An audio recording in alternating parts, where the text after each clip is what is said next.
Hi everybody. I was gonna shave this off, but the beard sort of fits the subject of the video.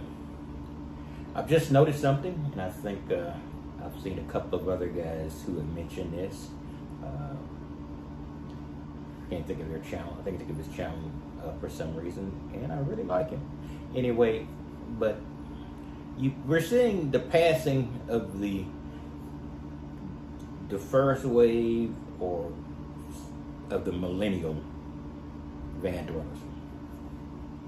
You know, they have been out there for half a decade or more, and they have huge followings because they're very attractive young people, intelligent, well-spoken. It always helps if the lady is extraordinarily attractive, and they are very attractive ladies. And that's how they've achieved some of their mystery, some of their allure, a lot of their allure. But I've noticed I'm not going to mention the name of the channels because I'm not criticizing or making commentary on particular people, but the top tier of those millennial van dwellers appear to be fraying at the edges. They're building cabins, sometimes tiny houses. In fact, both cases, tiny houses. The both cases that I know of that are tiny houses. I'm not sure of all the rest. This pandemic has driven a lot of people off the road, and some are never coming back. I don't think this is a particular reason for these people, but it's just part of maturity that you change your way of doing things.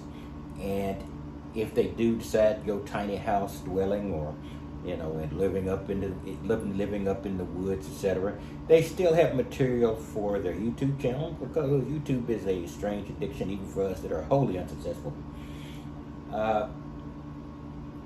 So I see that happening. I've never really watched many of these millennial people. I've seen their videos. I watched about 5 or 10 minutes of it, and then I would say, well, I'll just go on and I'll go just check some of the more informative type, less, oh boy, how great the world is. There's one gentleman who crosses borders, Van City Van Life, good guy, good channel, and he sort of crosses the borders between the, hey, isn't this wonderful, and hey, this is how you do it. I'm purely a how you do it guy, or to show you my struggles and proving I don't know how to do it. But that group has tattered at the edges, and that's to be expected. They're maturing. I think most of them are sub-30s, or if they are in their 30s, they're barely. So they're now beginning to. One couple has gotten married. One was already married, of the people I'm thinking about, and there are several others that are in long-term relationships, but actually tied to knot. And I enjoy watching it. In fact, I've been watching them quite a bit since they've been off the road. Really interesting stuff. More than I watched them when they were on.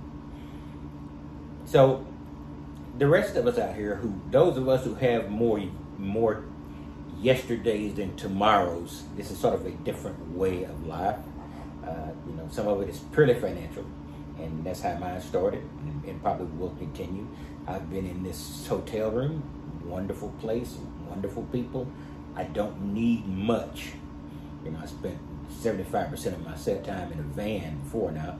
I would only go in when I was on call or had to be at a phone the entire time. There's just no fun sitting in front of a computer terminal for hours in a relatively small van, and being interrupted when you are talking to people about their issues.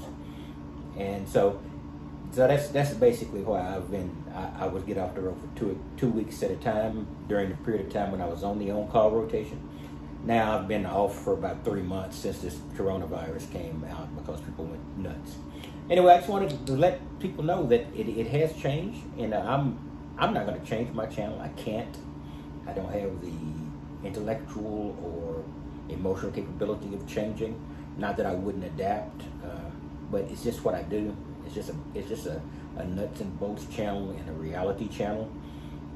As time progresses and I leave where I'm working and move on to new environs, you will see more adventure type videos, but that's not sure, by the way. It's Texas, so I have my mask around my neck virtually all day. It's sweaty and nasty, and that's really a bad thing to do. I have to wash it anyway. But I just keep it just keep it handy in case I gotta go. Anyway, so I just want to say, you know, I've always focused a lot on the British YouTubers because they tend to be less. The ones I've checked on, they tend to have been less culturally young, less, well, isn't this exciting? You know, I've really enjoyed Liam the Terrible, and there's a couple of other guys. I'll put them here. Who else? There's one specific guy. Oh, Urban Stealth Camper Van Man. I like those guys a lot because they're not doilies at the edges. They're sharp corners, and I pride myself on trying to be that in attitude, if not in dress. So I just want to give you a quick understanding that the environment has changed, but there are a lot more young people coming on. So I'm sure there'll be another tier of these adventurous young people running all over the world whenever this pandemic ends.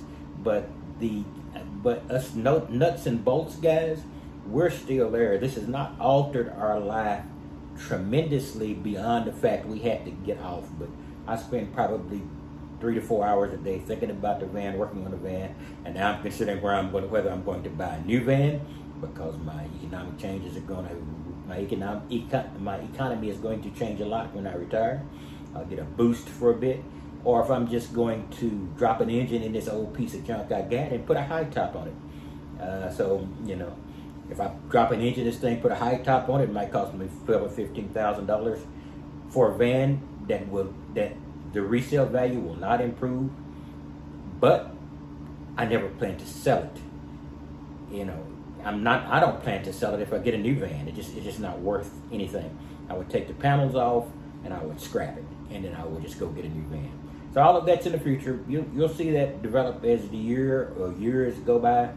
I don't know when my life is going to change, but I just want to note that there is a change, and a lot of this is COVID related.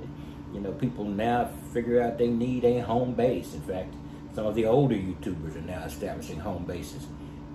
Oldest YouTubers who are van dwellers are beginning to develop home bases just because of this issue. We don't change reality, reality changes us. So I just thought I'd give this quick, long, pointless rambling about the way things have changed. But I'll keep doing what I'm doing. I enjoy working at a van. It's frustrating. I've got issues right now that I'm troubleshooting, but you know, it's like a hobby, and we'll see in 3-4 months where I'll be. I might be out in the woods buying one of those high-end sheds like everybody does from Lowe's or Home Depot and getting it wired up, etc. Who knows? Who knows what the future's going to bring? You know, I might find a lady with a very low standards and find somebody to either ride with me or for me to hang out with, you know, in these last few years. Anyway, I will give you a quick run, and I will talk to you later. You have a wonderful day, and just the evolution of things. So I'm going to still watch my nuts and bolts guys, and I take a glance at the young people every now and then, but I really enjoy all of that hopefulness. And now I'm seeing that hopefulness has turned into still hopefulness, but a change in their reality. When you're young, if you don't change, you don't grow up. So I will see you. You have a wonderful day, and I will be back working on the van off and on daily. You know, the pandemic is roaring in Texas again. I was hoping that we would be in the condition that Europe is in now and coming out of it, but it just looks like this is the life or the reality we're going to have to adapt to until there's a vaccine. God, I hope so, or until people get some sign of intelligence and begin to protect themselves. And I am of the age to realize that the majority of people are stupid. I may be one of them, but I also know if I know my fellow stupid people. You guys have a wonderful day. I'll talk to you later.